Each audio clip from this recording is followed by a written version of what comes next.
What if your greatest power wasn't in what you say, but in what you choose to keep to yourself? We live in a time where silence seems suspicious. If you don't share your opinion, if you don't post, if you don't respond right away, you become invisible, or worse, misunderstood. Today, people expect you to speak up, to share, to take part in a constant and noisy conversation. But it wasn't always like this.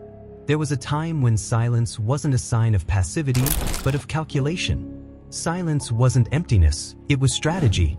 And one of the men who understood its power best was Niccolò Machiavelli.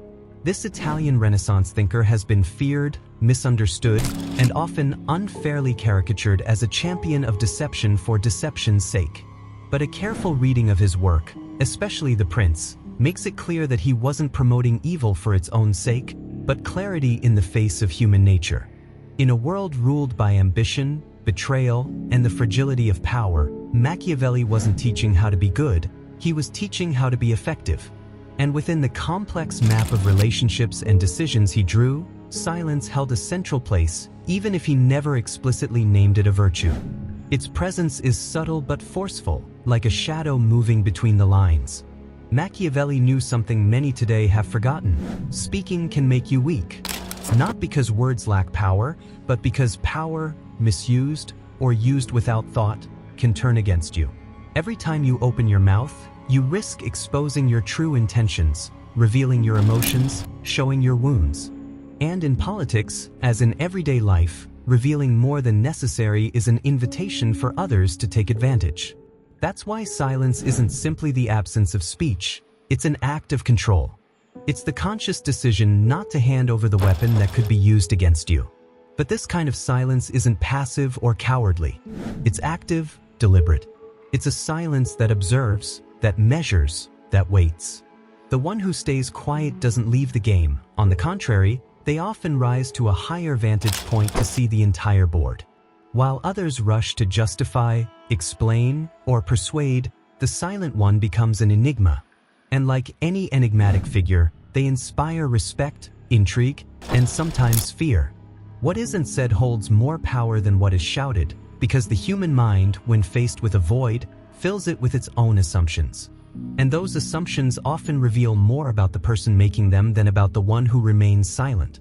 Machiavelli understood this with surgical precision. In a court full of spies, flatterers, and traitors, every word could be used as evidence, as an excuse, or as fuel for a conspiracy. That's why silence was, in many cases, the best defense. Saying less meant exposing less. And exposing less meant surviving. A poorly chosen word could cost you an ally's favor, a superior's trust, or even your head. That's why a closed mouth wasn't a sign of weakness, but of prudence. It was a way of shielding yourself in an environment where everyone wanted something from you, even what you weren't willing to give. But silence was not just a form of defense. It could also be a weapon. Remaining silent in the face of an accusation could throw the aggressor off balance. Staying quiet while the other person vents could make them feel more vulnerable, more exposed, more aware of their own verbal excess. A well-placed silence could shake an opponent's confidence more than a brilliant speech. Because while speech seeks to convince, silence unsettles. And sometimes, unsettling is more effective than persuading. The strategist knew it, the politician knew it, and so does anyone who has learned to use the pause as a form of influence. There's an imaginary scene that captures this power well. Imagine a prince surrounded by advisors.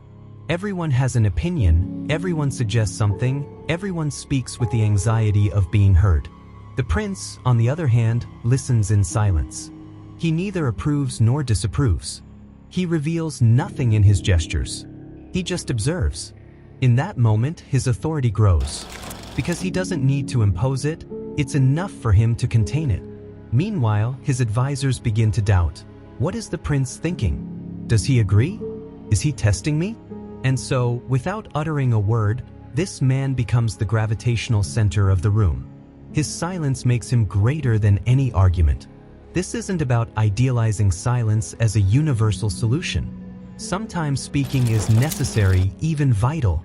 But the central point that Machiavelli seems to suggest is that not every spoken word is useful, and that in the battle for power, whether in politics, business, or even in human relationships, the winner isn't the one who shouts the loudest, but the one who best chooses when to speak and when to stay silent. In a world that overvalues quick responses, there is a kind of intelligence that reveals itself in delay, a kind of wisdom that lives in the pause, and a kind of strength that is cultivated in the absence of noise. That's why silence isn't emptiness. It's containment. It's a form of presence that asserts itself effortlessly. It is the space in which one decides what to say, how to say it, and whether it's even worth saying. It's the ground where the strategist weighs the consequences before taking a risk, where the wise person saves themselves the energy of trying to convince those who refuse to listen, where the leader builds authority without needing to impose it, where the individual, amid external chaos, finds a way to maintain self-control. And so, in this age of noise, in this sea of opinions, in this non-stop spectacle of words clamoring for attention, silence, as Machiavelli intuited, becomes an act of rebellion, a form of resistance, an assertion of personal power that seeks no validation. Because the one who can stay silent while everyone else is talking proves they don't need others to feel affirmed. And that, in a world built on the need for approval, is a kind of freedom few can afford.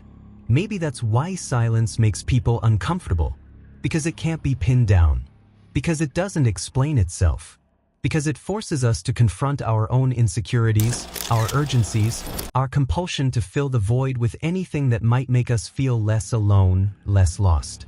But Machiavelli understood, only the one who can endure that void without trembling, only the one who can remain silent without surrendering, only the one who can resist the urge to explain themselves at every step, has the fortitude to play the game of power and not be destroyed by it. So the question isn't why Machiavelli saw silence as a powerful weapon. The question is why we have forgotten it. One of the most subtle forms of manipulation is making someone believe their words are necessary.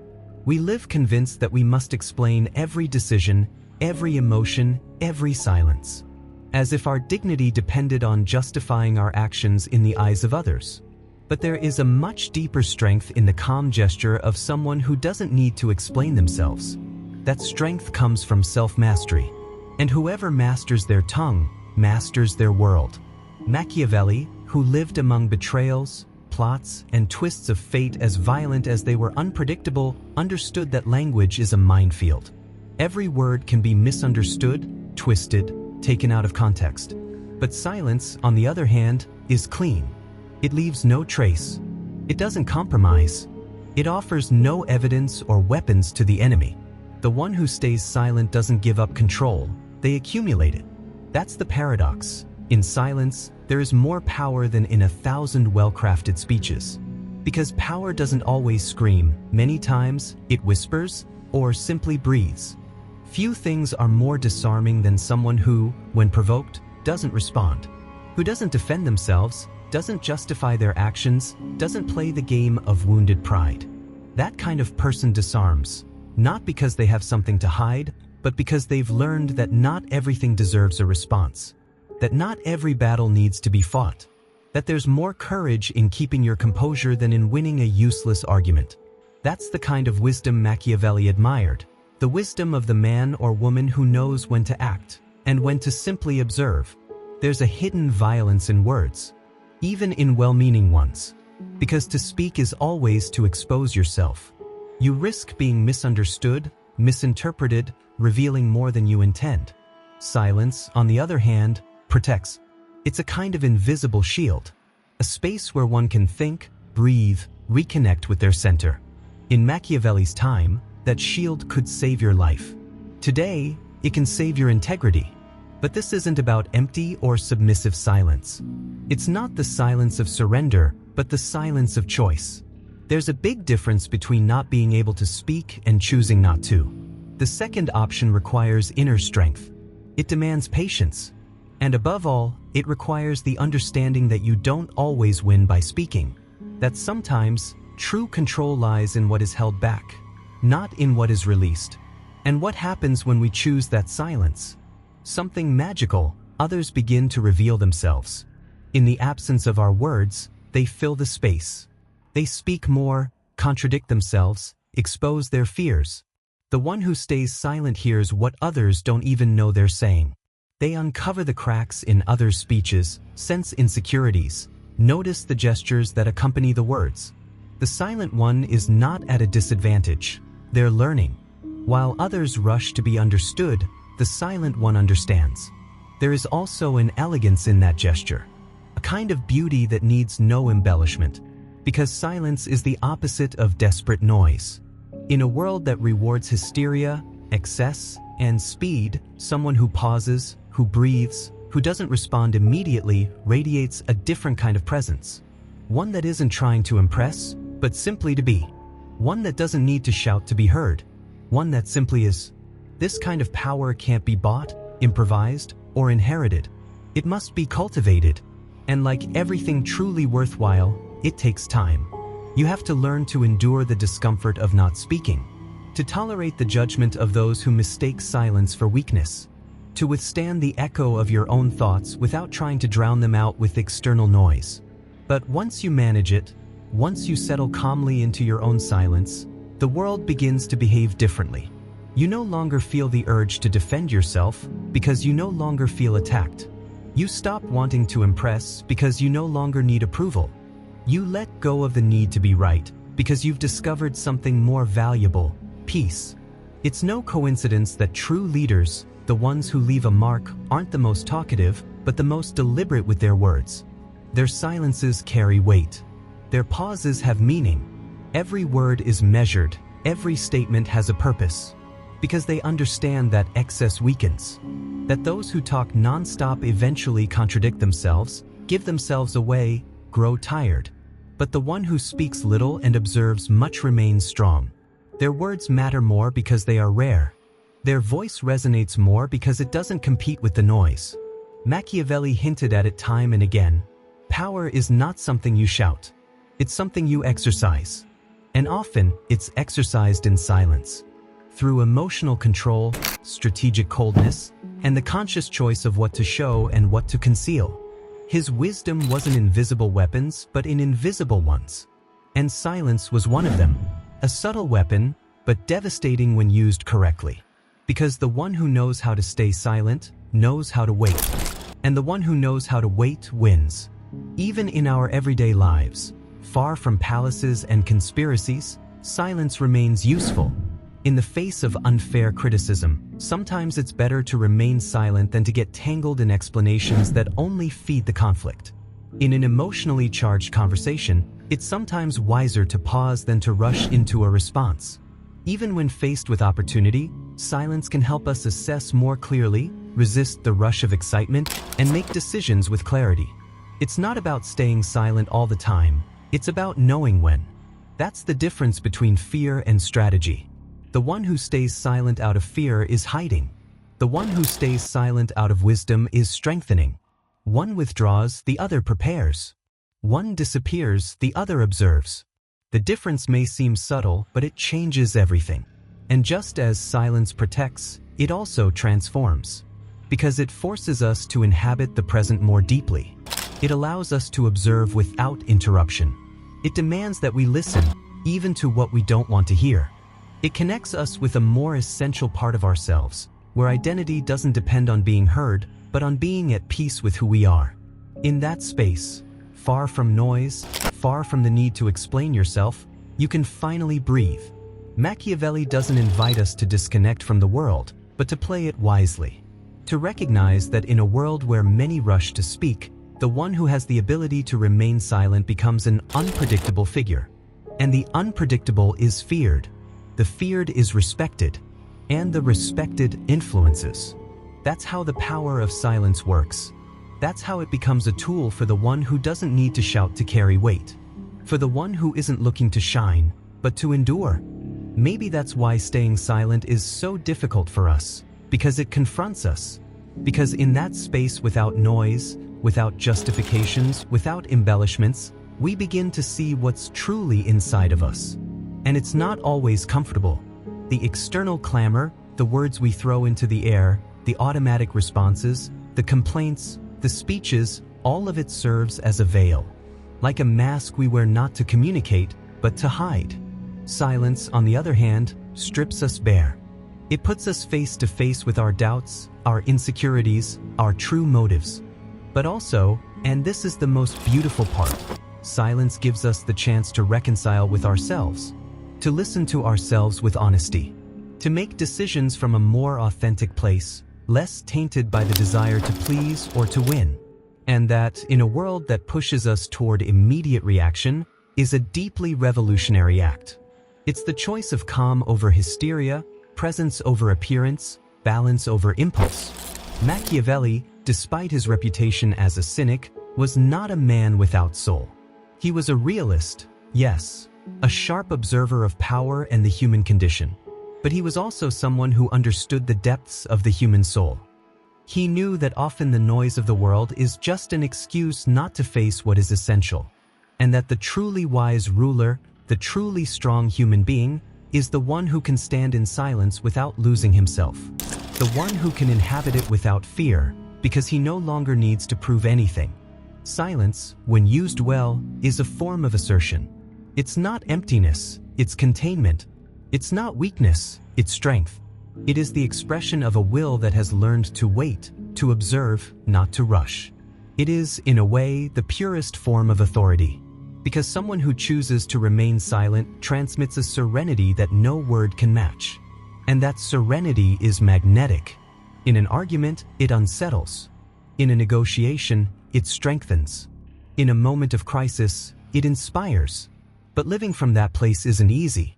It takes training. It takes failing over and over again at trying to master the tongue before succeeding.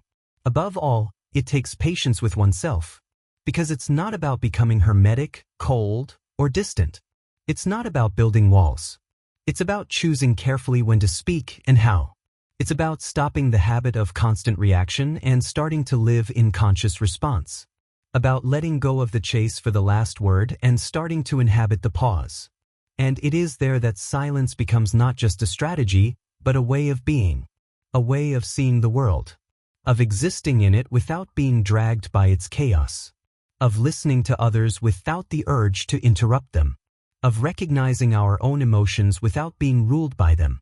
It is a form of maturity, a sign that we've begun to trust ourselves more than the approval or applause of others. How many times, after speaking too much, are we filled with regret? How many times, in the middle of an argument, do we wish we had been wiser, more prudent, more silent? But in contrast, how many times have we regretted remaining silent? Very few. Because silence, even when misunderstood by others, rarely leaves wounds. It rarely breaks relationships. It rarely destroys. Words, on the other hand, can be knives that can't be pulled out. Arrows that, once shot, never return. This does not mean we should fear speaking. Words are powerful, yes, but they are not enemies. They are tools. And like all tools, they must be used with discernment. What Machiavelli reminds us is not that we should live in silence, but that we should learn to speak only when our words are worth more than silence. That we should not use language as a shield for ego or an empty weapon of manipulation, but as an expression of clarity and purpose.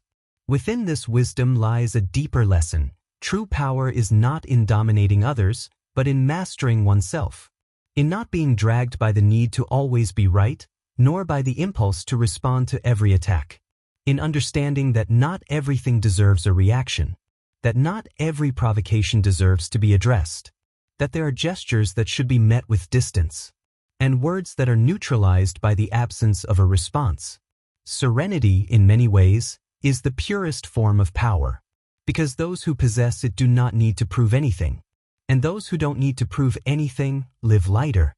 They don't waste energy in unnecessary battles. They don't get entangled in pride games. They don't live to the rhythm of others' anxieties. They inhabit their time. They inhabit their space. They inhabit their truth. And from there they act. With precision. With opportunity. With strength. Silence, then, is a form of respect. Not only towards others, but towards oneself. It says, I don't need to shout to be heard. I don't need to convince to have value. I don't need to explain every move because I know why I do it. And that's enough. In that silent declaration, there is more dignity than in any speech.